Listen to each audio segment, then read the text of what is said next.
Okay, so Exodia the Great was asking me a question here. How do I deal with gredora as playing gold paladins as an opponent who's playing against them? I'm having a hard time playing against them, or if I'm playing against a control matchup like Link Joker or something like that.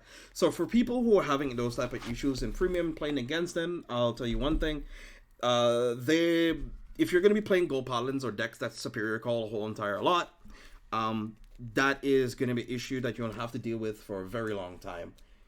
I'm gonna give you some consideration tools because a lot of people think, well, maybe if I damage deny this archetype, that should be just good enough. No, yeah, yes and no, not really easily.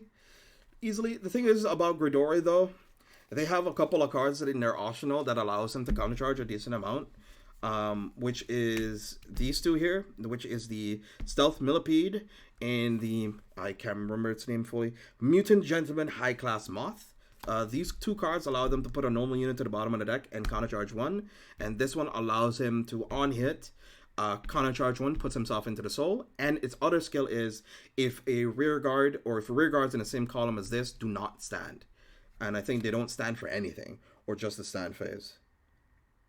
Yeah, they can't stand for anything at all. So no stand triggers affect the units that are in the same column as this one.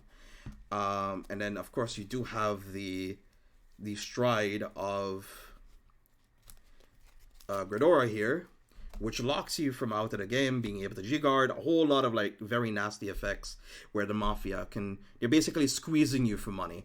And especially if you're playing the against the old 11k Gredora, they can end up even starving you on Card the Blast. So one of the biggest things that I recommend for people who are playing against this kind of matchup is maybe if it becomes prevalent, play Progenitors, because that's one of the only ways of dealing with this archetype. You might want to increase your grade 3 count, which might affect the consistency or overall early aggression of the deck, which kind of sucks.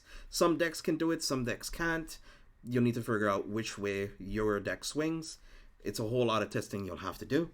Or you could play an archetype like Gears, for example, which is funny enough, or archetypes like it, Gears, the Ward, those archetypes that allows you to, or Thavas, also Thavas too, which allows you to superior ride the entire time. So even though you're getting denied by Gredora a whole lot, it allows you to keep on playing the game because you're constantly superior riding over the grade 3 that you have as stand.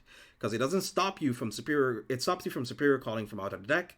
It doesn't stop you from superior calling out of your hand. So if you have effects that allow you to do that, which is still nice, but it does still stifle a whole lot of your gameplay, and you need to play it differently otherwise.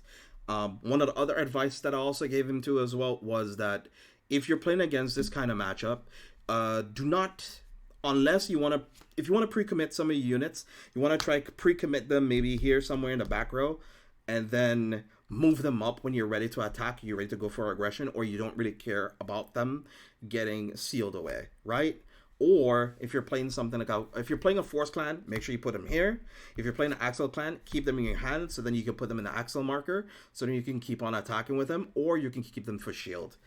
And then you'll need to deal with, unfortunately, 4 copies that is being flipped on you almost every single turn, especially if you're playing against something like Magnolia. There's Magnolia versions of this deck that is also pretty nasty to deal with. They might not be playing this, but they are playing Magnolia, so they will have access to this. But you can play around it a bit more efficiently since the Magnolia version does tend to use a bit of CB, but they also can have options with countercharging as well. There's some different ones within the Zoo Nation. So yeah, that's something you need to consider. And of course, they're also going to probably be playing Zoa themselves. So if you give them too much damage or you take too long by playing against them, they will be punishing you by hitting Zoa in your face. And that is something you'll need to consider.